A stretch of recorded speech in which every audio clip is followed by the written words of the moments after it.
ደቡብ አፍሪካን ስታስቡ ቀድሞ ወደ አእምሯችሁ የሚመጣው ምንድነው?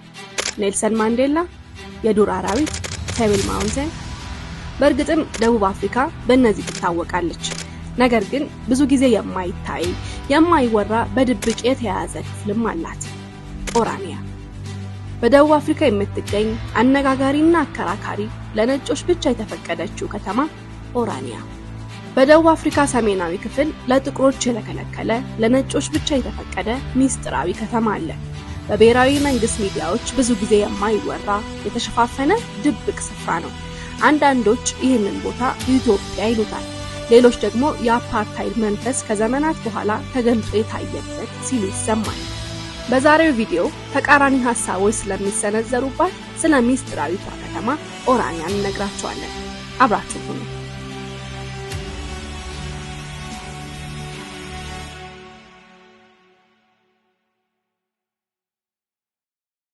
ኦራኒያ እንደ አውሮፓውያን አቆጣጠር በ1991 የተመሰረተች ከተማ ናት።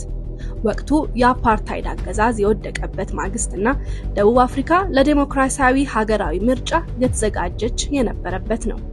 የዘር ሐረጋቸው ከኔዘርላንድ ደች የሚመዘዝ የተወሰኑ ግለሰቦች የመኖሪያ መንደር ለመመስረት ቦታ በመግዛትና ከተማ በመገንባት ላይ ነበሩ። እየገዙ የነበሩት ቦታ መንግስት በጅምር የተዋቸው ያልተጠናቀቁ ግንባታዎች ያረፉበትንና ቆሻሻ መጣያ የነበሩ ቦታዎችን ነበር። እነዛን ቦታዎች በማልማትና አስፈላጊ የሆኑ መሰረተ ልማቶችን በአጭር ጊዜ በማሟላት በስተመጨረሻም ኦራኒያ ተወለደች። ከተማዋን የመሰረቱት ነጭ የቆዳ ቀለም ያላቸው ዜጎች ይህችን መንደር የመሰረቱበት ምክንያት የቀድሞ የአፓርታይድ አገዛዝን ለማንጸባረቅ ሳይሆን የራሳቸው የሆነ መሰረተ ልማት የተሟላለት መንደርን ገንብቶ ለልጅ ልጅ ማስተላለፍ እንደሆነ ይናገራሉ። የዘር ሐረጋቸው ከደች የሚመዘዘው እነዚህ ህዝቦች እስከ 1994 ድረስ የደቡብ አፍሪካን ፖለቲካ በዋናነት የተቆጣጠሩ ነበሩ። ይህችን ኦራኒያ የተሰኘች መንደር የመመስረታቸው ምክንያት ቋንቋቸውን፣ ማንነታቸውንና ባህላቸውን ጠብቀው ለማቆየት እንደሆነ ለተቾቻቸው መልስ ሲሰጡ ቆይተዋል። ደቡብ አፍሪካውያን ዘራቸው ከተለያየ የውጭ ሀገራት ሐረጎች ይመዘዛል። የህንድ ሐረግ ያላቸው፣ የዘር ግንዳቸው ከአሜሪካና አውሮፓ የሚመዘዙ ቁጥራቸው አያሌ ነው። በዚች ኦራኒያ በተሰኘችው መንደር ታዲያ የደች የዘር ሐረግ ካላቸው አፍሪካነርስ ውጪ ጥቁር ደቡብ አፍሪካውያን፣ የህንድ ደቡብ አፍሪካውያንም ሆነ የቆዳ ቀለማቸው ነጭ የሆነ የአሜሪካ ወይም የእንግሊዝ ቀለም የሚስተዋልባቸው ደቡብ አፍሪካውያን መግባትም ሆነ ኑሮ መመስረት በፍጹም አይችሉም። በመንደሯ የሚኖሩ ሰዎች ጥብቅ በሆነ ሂደት ውስጥ ማንነታቸው ተጠልቶ ተመሳሳይ ባህልና ወግ እንደሚከተሉ ተፈትሾ የገቡ ናቸው። ነዋሪዎቹ ጥሩ በሚባል መንገድ በተገነባ ቤት ውስጥ ይኖራሉ። ልጆቻቸውን ለነሱ ብቻ በተዋቀሩ ትምህርት ቤቶች ውስጥ ያስተምራሉ። እንደ ግብርና፣ መምህርነትና ንግድ የመሳሰሉ ዘርፎች ላይ ተሰማርተው ያልተዋከበ ኑሯቸውን ይመራሉ። የኦራኒያ ነዋሪዎች ኦራ የተሰኘ የራሳቸው መገበያያ ገንዘብ አላቸው። አንድ ኦራ የቀሪው ደቡብ አፍሪካውያን ገንዘብ ከሆነው አንድ ራንድ ጋር ዋጋው እኩል ነው። ኦራኒያ የአፓርታይድ አገዛዝ በዘመናዊ ዘመን ምን እንደሚመስል ማሳያ ነጸብራቅ ነው ለሚሉ ነዋሪዎች የራሳቸውን ምላሽ በተለያየ መንገድ ይሰጣሉ። ከዚህም አንዱ በመንደሯ የሚገኙ የሥራ ዘርፎች ከአስተዳዳሪነት እስከ ጽዳት ሰራተኝነት፣ ከሐኪምነት እስከ ተላላኪ ስራ፣ ከመሐንዲስነት እስከ ድንጋይ ፈላጭ ድረስ ሁሉም በነዋሪዎች የሚሰሩ ናቸው። አነስተኛ ስራ ነው፣ አድካሚ ነው፣ ክፍያው ትንሽ ነው በሚል ልክ እንደ አፓርታይድ ዘመን ጥቁሮችን ከማሰራት ይልቅ በሁሉም አይነት የሥራ ዘርፍ የሚሰማሩት የዛው መንደር ነዋሪዎች ናቸው። ይህም ሆኖ ግን ኦራኒያ ከትችትና አነጋጋሪ ከመሆን ፈጽሞ አላመለጠችም።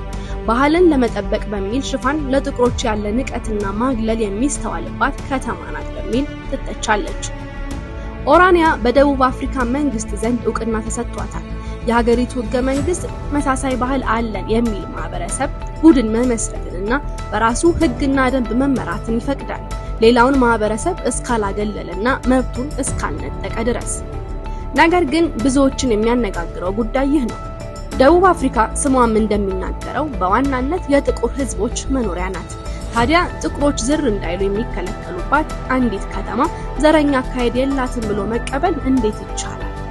በርካታ ጋዜጠኞች፣ የሰብአዊ መብት ተሟጋቾች፣ ፖለቲከኞች የኦራኒያ መሰራረትን ይሞግታሉ። ደቡብ አፍሪካ የቆዳ ቀለም ልዩነትን እስከ ወዲያኛው አውልቆ ለመጣል እየታገለች ባለችበት በዚህ ወቅት እንደ ፈረስ ልጓም ከኋላ የሚጎትታትን ማነቆ መታገል የሁሉም ዜጎች ኃላፊነት ነው ሲሉ ይደመጣሉ። ሁሌም ግን ለኦራኒያ ከሚታገሉና ከሚከራከሩ ሰዎች አንደበት የማይጠፋው መከራከሪያ ኦራኒያ የተመሰረተችው የነዋሪዎችን ባህል፣ ቋንቋና አስተሳሰብ ጠብቆ ለማቆየት ነው የሚለው ነው። በሚገርም ሁኔታ ከሌላው የደቡብ አፍሪካ ክፍል በሚለይ መልኩ በኦራኒያ የወንጀል ተግባራት ፈጽሞ የሉም። የሥራ አጥነት መጠን በጣም ዝቅተኛ ነው። ከተማዋ የተሟላ መሰረተ ልማት አላት። ነዋሪዎቿ የተረጋጋ የዕለት ተዕለት ኑሮን ይመራሉ። ኦራኒያን በሚተቹና ለነዋሪዎቿ ዘረኛ የሚል ስም በሰጡ ደቡብ አፍሪካውያን ዘንድ እንኳን የማይካድ አንድ እውነት አለ። ኦራኒያ ለሌሎች የደቡብ አፍሪካ ከተሞች ምሳሌ መሆን የምትችል መንደር ናት።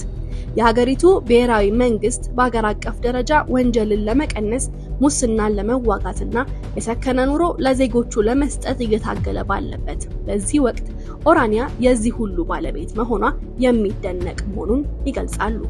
የኦራኒያ ህፃናት ጠንካራ የአፍሪካነርስ ማንነት እንዲኖራቸው ተደርገው ነው የሚያድጉት። ታሪክን ከአንድ ጎን እይታ ብቻ ይማራሉ። የሚናገሩት አፍሪካንስ የተባለውን ቋንቋ ብቻ ነው።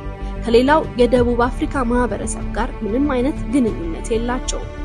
ከመንደሯ ውጪ የሚኖሩ ግለሰቦች ይህን እንደ መልካም አይመለከቱትም። ልጆች ላይ የሚጣለው ይህ ማዕቀብ ወደፊት ከባድ ተጽዕኖ ሊፈጥርባቸው እንደሚችል ስጋታቸውን ይገልጣሉ። አንዳንድ የኦራኒያ ደጋፊዎች ደግሞ ይህንን ስጋት መሰረተ ቢስ ነው ሲሉ ያጣጥሉታል። የኦራኒያ አካሄድ በሌሎች የዓለም ክፍሎችም ይስተዋላል። ምንም አይነት አሉታዊ ተጽዕኖ ሲፈጥር ግን አልታየም ይላሉ። ለአብነት ያህልም በአሜሪካ የሚገኘውን ቻይና ታውን እና የአይሁዳውያንን አኗኗር ያነሳሉ። ታዲያ ከባዱ ነገር ባህልና ማንነትን በመጠበቅና ሌላውን ማህበረሰብ በማግለል መካከል ደማቅ መስመርን ማበጀት ይመስላል። ባህልና ማንነትን ሳይበረዝና ሳይከለስ ጠብቆ ለማቆየት የሚደረግ ጉዞ የት ድረስ ይሆን አለበት? ትግልና መስዋዕትነት በዜሮ የሚያባዛ የደቡብ አፍሪካ አስቀያሚ ጎን የሚያሳፍራቸው፣ አንገታቸውን የሚያስደፋቸው እውነት ነው። ጁሊየስ ማሌማ በደቡብ አፍሪካ ታዋቂ ፖለቲከኛና ኢኮኖሚክ ፍሪደም ፋይተርስ የተባለው የፖለቲካ ፓርቲ መሪ ናቸው። በአንድ ወቅት ኦራኒያን እንዲጎበኙ በተደረገላቸው ጥሪ መሰረት ይችን ትንሽ መንደር ጎብኝተው እንዲህ አሉ። የኦራኒያ ዜጎች በሚከተሉት ርዕዮተ ዓለም ፈጽሞ አንስማማም። ነገር ግን በራሳቸው ጥረት ለደረሱበት አመርቂ ደረጃ ከልብ የመነጨ ፈጣኖታለን። ኦራኒያ የራሷ የሬዲዮ ጣቢያ አላት። በ2008 የተቋቋመ የህዝብ ሬዲዮ። ታዲያ በዚህ የሬዲዮ ጣቢያ የሚዘገበው ስለ ራሳቸው ማህበረሰብ ብቻ ነው። የሚቀርቡት ፕሮግራሞችም የመንደሯ ባህል ላይ ያተኮሩ ናቸው። በምንም አይነት ከነሱ ዓለም ውጪ ስለሆነ ክስተት በጣቢያው ሲተላለፍ አይሰማም። ባሳለፍነው መስከረም ወር የደቡብ አፍሪካ መንግስት ኦራኒያን በቀጥታ ይነካል የተባለ ፖሊሲ አርቅቋል። በግል አገዛዝ የተያያዘ መሬት እንደየሁኔታው መቀነስ ወይም ሙሉ በሙሉ በመንግስት ቁጥጥር ስር ይውላል የሚል ነው ፖሊሲ። ይህንን ፖሊሲ ተከትሎ የአሜሪካው ፕሬዝዳንት ዶናልድ ትራምፕ ለኦራኒያ ነዋሪዎች ጥገኝነት ለመስጠት ፍላጎት እንዳላቸው ቢያሳውቁም ነዋሪዎቹ ግን ለዓመታት ያለሙትንና ባህልና ወጋቸውን የዘሩበትን መሬት ትተው ለመሄድ ፍላጎት እንደሌላቸው አሳውቀዋል። በተለይም በመንደሯ ያሉ በእድሜ የገፉ ነዋሪዎች ወደ አሜሪካና አውሮፓ መሰደድ ልጆቻቸው በቀላሉ ባህልና ቋንቋቸው እንዲበረዝ ያደርጋል ብለው ስለሚያምኑ የፕሬዝዳንት ትራምፕ ግብዣ ፈጽሞ ሊቀበሉ አልወደዱም። ሆኖም ግን ትራምፕ ለሰጧቸው ቦታና እውቅና ምስጋናቸውን አቅርበዋል። ጥቁር ደቡብ አፍሪካውያን ኦራኒያ ያለፈው የአፓርታይድ ዘመን ነጸብራቅ ነው የሚሉበትንና ዘረኛ ናቸው ብለው የሚጠሩበትን ሌላ ምክንያትን ጨምርላችሁ። በደቡብ አፍሪካ የአፓርታይድ ስርዓት የመጨረሻው ጠቅላይ ሚኒስትር የነበሩትና ለብዙ ጥቁር ደቡብ አፍሪካውያን ሞትና እንግልት ምክንያት የነበሩት ሄንድሪክ ቬርወርድ በኦራኒያ የክብር ሐውልት ተሰርቶላቸዋል። ይህ ብቻ ሳይሆን የጠቅላይ ሚኒስትሩ ባለቤት በሞት እስከተለዩበት ጊዜ ድረስ በዚሁ በኦራኒያ ነበር ኑሯቸውን ያደረጉት። ዛሬ ላይ ያ ቤት የጠቅላይ ሚኒስትሩ ፎቶዎች የሚጎበኙበት ሙዚየም ሆኗል።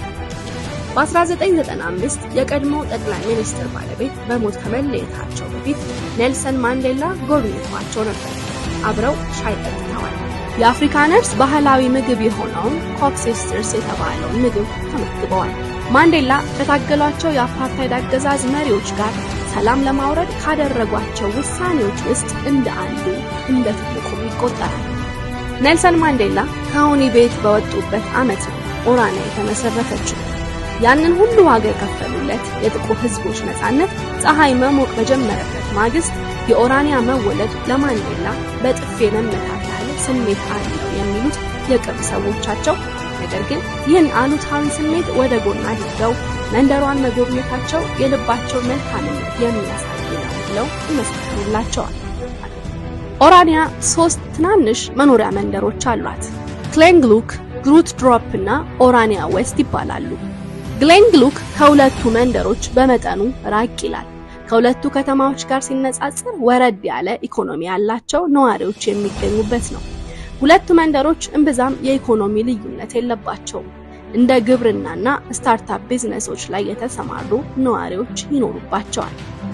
ኦራኒያ የምትተዳደረው በደቡብ አፍሪካ ሕገ መንግስት ነው ብትልም የራሷ አስተዳደር አላት። ከነዋሪዎች ታክስ የምትሰበስበው ራሷ ናት። ከፌዴራል መንግስት የሚበጀትላት ምንም አይነት በጀት የለም። ራሷን በራሷ ታስተዳድራለች። ብዙዎች ይህ የኦራኒያ አካሄድ ከጥቂት ዓመታት በኋላ ራሳችንን ችለን ሀገር እንሁን የሚል ጥያቄ እንደሚያመጣ ማሳያ ነው ይላሉ። አሁንም ቢሆን በአንዲት ሀገር ውስጥ ያለች ሌላ ሀገር ናት። ምኗም የደቡብ አፍሪካ ቀለም የለውም። ባህልና ወግን ለመጠበቅ በሚል የዳበሰ ውስጥ ለውስጥ ግን ሴራ እየሸረቡ ነው የሚሏቸው ጥቂት አይደሉም። በእርግጥም እንደዚህ የሚያስቡትን ስጋታቸው መሰረተ ቢስ ነው ብሎ ማናናቅ ፈጽሞ አይቻልም።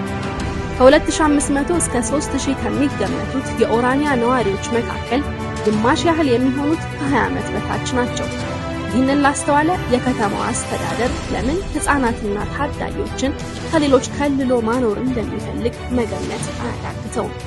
የወደፊቷ ኦራኒያ ጣፋንታ በእነዚህ ትኩስ ኃይሎች እጅ ነው።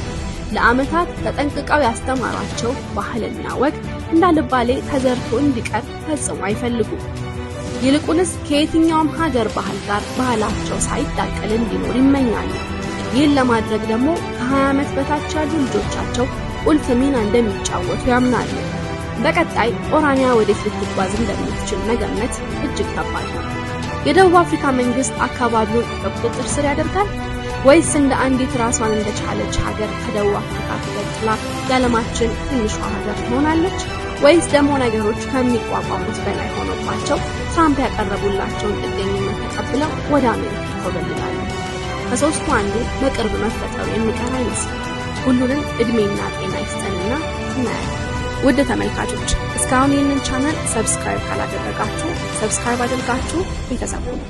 ቪዲዮን ከወደዳችሁት ላይክ እና ሼር ማድረግም አትርሱ። እናመሰግናለን። በቸር ያገናኘን።